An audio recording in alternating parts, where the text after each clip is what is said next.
Você gosta de chá? Pois é, essa bebida que, na minha opinião, é deliciosa, pode ser grande aliada à nossa saúde, graças às suas propriedades medicinais.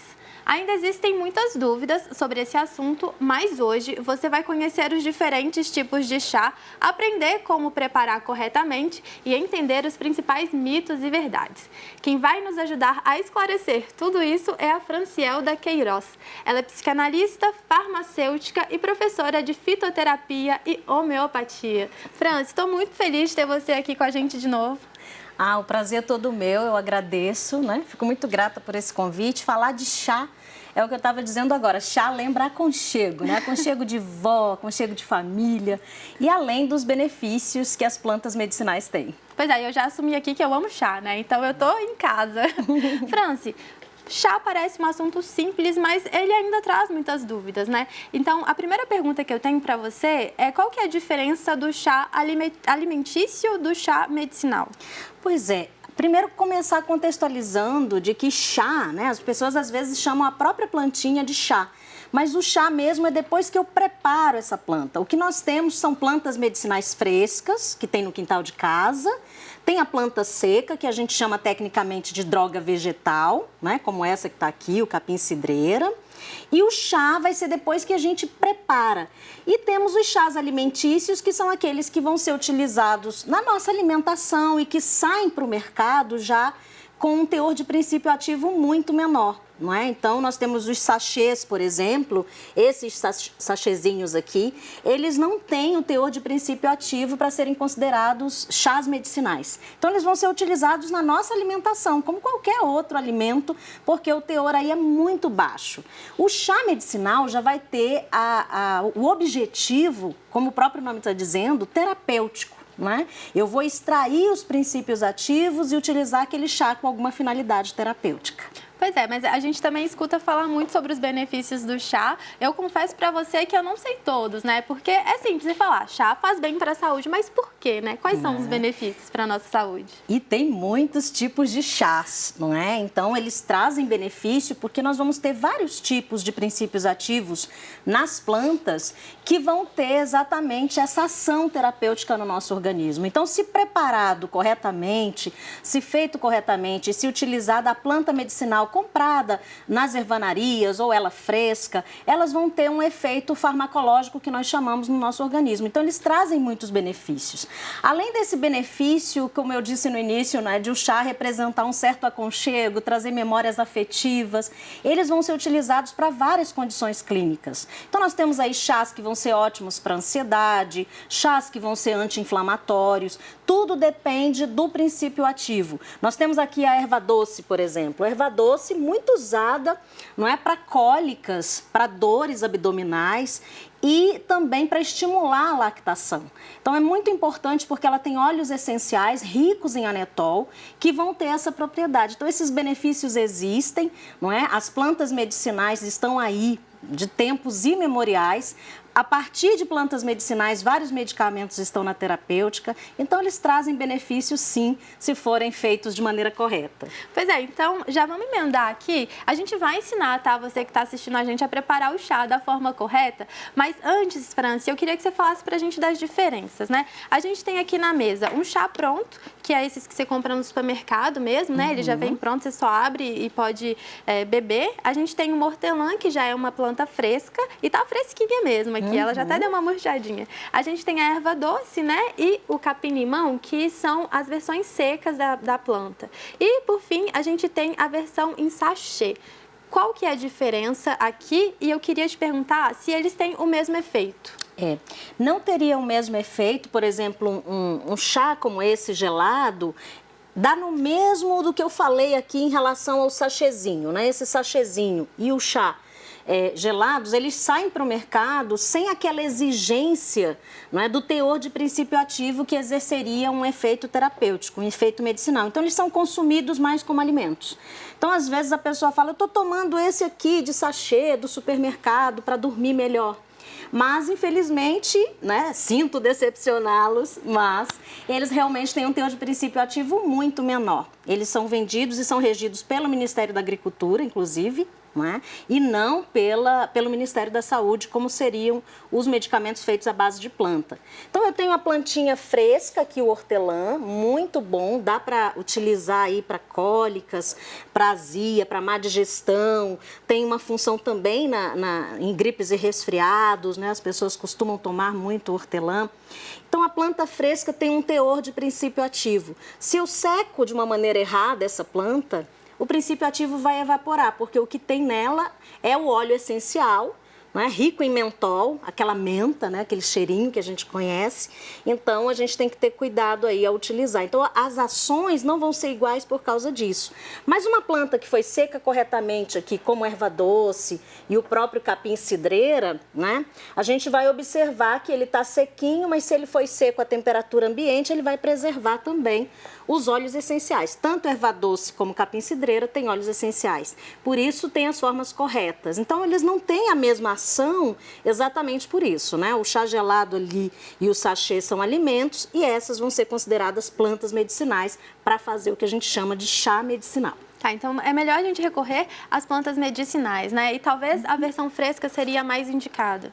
Pode utilizar a versão fresca, se você tem no quintal em casa, você pode coletar e pode fazer o seu chazinho.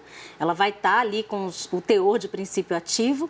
E quando a gente seca adequadamente, ela também vai preservar esses princípios ativos. Depende se a gente não submeter a altas temperaturas, não é? Se não colocar sob altas temperaturas. Secou direitinho, dá para usar a seca também. Tem até vendidas nessas ervanarias, nas farmácias de manipulação, você pode encontrar a plantinha seca. Perfeito. Franci, vamos mostrar para o pessoal de casa como preparar o chá corretamente? Tem algum erro, assim, que é comum, que as pessoas costumam cometer na hora de fazer o chá?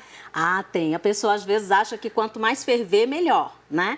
E plantas como essas, por exemplo, o próprio hortelã, a erva doce e o capim-cidreira, têm que ser preparados pelo que a gente chama de infusão. Nós teríamos que colocar a água para ferver, né? E aí essa planta vai receber essa água fervente sobre ela. A gente tampa, deixa um tempinho lá, tampado, abafado, e depois aí vai estar pronto para tomar depois de uns 5, 10 minutos. Assim a gente preserva os óleos essenciais que são voláteis nessas plantinhas.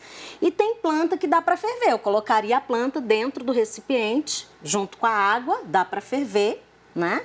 Então a gente colocaria água aqui e ferveria durante 5, 10 minutos. Plantas como romã, barbatimão, a própria trançagem, a gente consegue ferver. Mas todas essas, uma dica para quem está em casa é: todas as plantas que têm o aroma, que têm o cheirinho, não devem ser fervidas. Devem ser feitas pelo que nós chamamos de infusão. Despejar a água fervente sobre a planta, tampar e aí depois tomar esse chá e vai aproveitar todos os benefícios.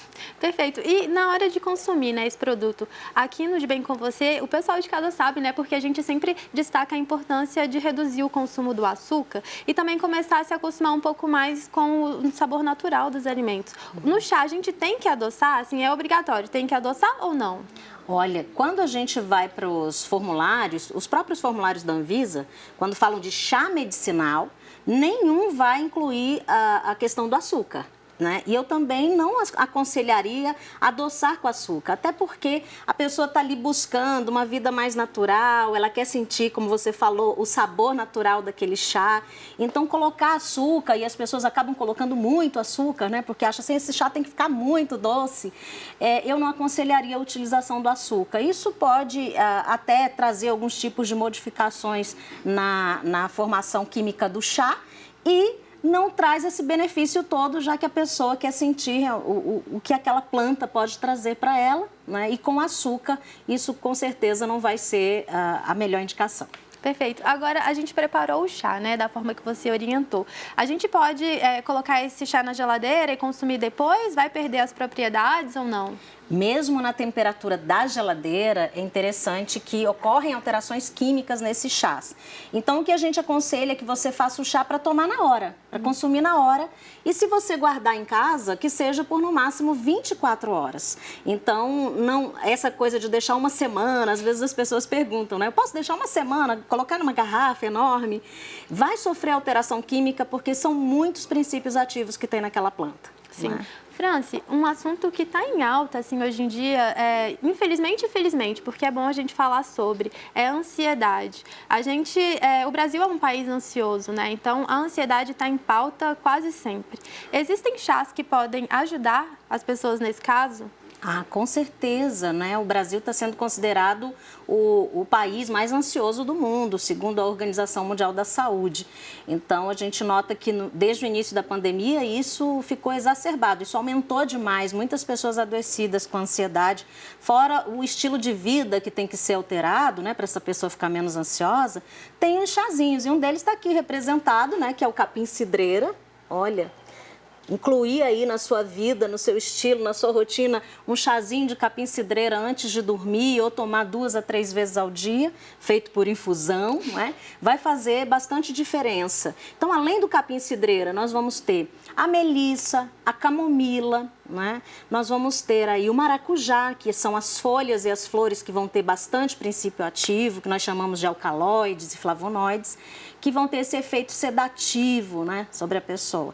Tem a lavanda, maravilhosa lavanda, além de consumir o chá, né? Tem muita gente que acha que não pode consumir lavanda, dá até para usar no sentido da aromaterapia. Sentir o aroma da lavanda já acalma por si só, né? Já traz essa calma. E, além disso, tem a valeriana, que você pode encontrar as raízes e caules, né? Nas ervanarias. E o fitoterápico é vendido sob prescrição médica, mas os chás e os extratos fluidos que a gente encontra nesses lugares dá para tomar. E tem o mulungu também, que são cascas, que a pessoa pode fazer o chá, aí dá para ferver, né? Ela vai poder ferver as cascas de mulungu através da decocção e tomar esses chás de 2 até 3 vezes ao dia. Se ela sentir muito sono, claro, reduzir essa quantidade, mas vai ajudar sim nesses quadros de ansiedade que a gente tem visto que aumentaram muito no país. E a gente consegue encontrar todas essas opções de uma forma fácil? Sim, são bem acessíveis. Todas essas plantas são vendidas em ervanarias e são vendidas também em farmácias de manipulação. Dá para encontrar nas farmácias, a gente sempre aconselha, né? Farmácias de manipulação sempre tem lá os saquinhos contendo as drogas vegetais já analisadas, já com controle de qualidade. Então, dá para encontrar sim. Às vezes a pessoa tem no quintal de casa, né? Ou tem no próprio apartamento, ela tem lá as plantas medicinais. Franci, a gente vê que tem muitos mitos e verdades, né? Sobre tudo nessa vida, assim. Praticamente tudo tem um mito, tem uma verdade. Principalmente na internet hoje em dia, né? A gente vê muitas pessoas falando, isso aqui é mentira, isso aqui é verdade. E a gente publicou uma enquete no Instagram da TV Horizonte sobre os chás, né? Porque a gente queria perguntar para as pessoas o que elas pensam sobre o uso do chá, se o chá ajuda a curar gripe e resfriado, por exemplo, né? E a gente publicou exatamente isso. Chás ajudam a curar gripe e resfriados. E o pessoal de casa respondeu. Mas antes da gente mostrar, né, esse resultado, eu quero pedir para você que está assistindo a gente e não segue a TV Horizonte no Instagram, vai lá e segue, é @TV Horizonte Oficial. Porque aí você vai poder participar das nossas enquetes e dar a sua opinião, né? Mas vamos conferir o resultado agora. Olha só, os chás podem curar gripe e resfriado. 88% dos seguidores que votaram na enquete acreditam que é verdade e 12% ali ainda acredita que é mito. E aí, Franci? É verdade. Não é que ele vai curar a gripe e o resfriado, mas vai tirar muitos dos sintomas, né? Porque realmente a pessoa tem ali coriza, dor no corpo, né? Toda aquela indisposição. E nós vamos ter plantas medicinais como a equinácea, né? Ela é mais difícil de encontrar assim seca, mas tem os extratos nas farmácias que vai ser muito importante nesses casos de gripe e resfriado por ser um imunomodulador, ajuda a melhorar o sistema, né? A imunidade. E temos outras plantas como alho, limão, gengibre, a canela, né? Salvo exceções, se a pessoa for hipertensa ou tiver algum outro problema, que eu sempre aconselho a buscar a ajuda de um profissional, né? As plantas medicinais podem contribuir sim, né? O próprio limão que eu falei, limão, os anis estrelados, todas essas plantinhas podem contribuir para uma melhora significativa. Fora a memória afetiva, como eu disse, e o sabor de aconchego que tem o chá, né? Além além de todos esses benefícios que eles podem trazer. Então, cura sim, o pessoal foi numa linha correta aí de que pode ajudar sim a diminuir esses sintomas da gripe e resfriado. Ótimo, nossos seguidores estão espertos. Franci, muito obrigada pela sua participação aqui no programa, adorei te receber, ainda mais falar sobre essa bebida que eu tanto gosto. Ah, e para mim é um privilégio, né? Sempre uma honra, a segunda vez aqui no seu programa, maravilhoso, e é muito bom trazer essas explicações, não é, para o pessoal aí fazer de forma correta os chás e aproveitar os benefícios que eles têm, com certeza.